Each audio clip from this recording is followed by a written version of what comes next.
The Apple IIc was my first retro Apple computer. Being introduced in 1984 and being marketed as one of the first portable computers, having an LCD flat panel display introduced later on, you might see ads for this then $1,300 computer that cost more than $3,380 today in strange places, like this beach, where the computer is not connected to a power cord. But despite all of its shortcomings, including not selling very well and not having any expansion whatsoever, the Apple IIc remains one of my favorite Apple computers before the Macintosh. Mainly just because of how it looks. Man, that thing is tiny. So when I saw one on Facebook Marketplace for under $100, I had to have it. So let's get right into this, shall we? Upon first turning on the computer and the monitor, I was greeted to nothing. Although after waiting a little while, I did end up seeing something on the screen, which is a little weird. But after cleaning both the power and video connector, it was working pretty well. So the next thing to do was to clean it out.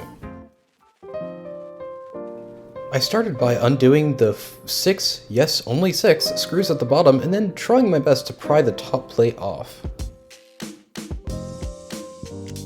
After finally realizing that it actually slid forward, I was finally in. Taking my first look inside the computer, I realized it was quite filthy. And to clean it, everything has to come out, starting with the keyboard. After that, the big component in the cage, which is actually the floppy drive, I proceeded to give the rest of the computer a wipe down with isopropyl alcohol, Q-tips, and a rag. I then removed the power supply, that for some reason I cleaned before taking out of the computer, and started to work on removing the motherboard. After that, it was time for everything to get a nice deep clean, starting with the bottom case. I was trying to be careful as to not ruin the paper shielding between the metal and plastic bottom case and the motherboard. And after getting most of this dirt and gunk out, I think I did a pretty good job, and then moved on to the top case. I cleaned the areas around the keyboard, the vents, the handle, and really anywhere that dust and dirt could get in, because those are the places where it was definitely the most dirty. After satisfying myself with the cleanliness of the top and bottom case, I moved my eyes over to the keyboard. Needless to say, it was pretty gross. After taking a picture of where all the keys were located, I started taking all the keycaps off. This keyboard uses Alps switches, but I almost wonder if I could fit some Cherry-compatible keycaps on here.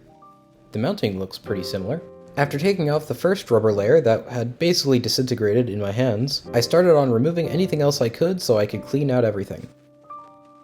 After every nook and cranny got drenched in isopropyl alcohol and cleaned with a Q-tip, I started working on the keycaps. A decision had to be made.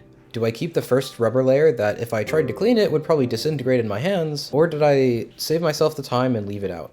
I ended up leaving it out since it really doesn't improve the authenticity of the computer. It doesn't really even impact the user experience. I'm not going to be spilling any drinks in this thing. After the keys were dry, I started putting them back on the keyboard.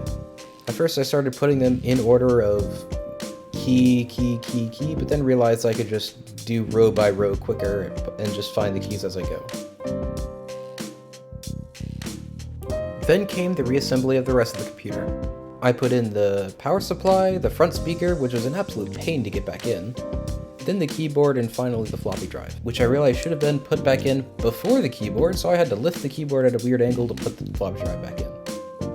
After verifying that everything was back together and it would work theoretically if I turned it back on, I plugged it back in and...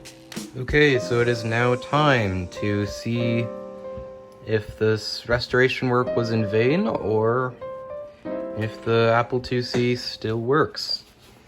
So I have the video cable plugged into the monitor, I have the monitor plugged in, and I might as well turn that on.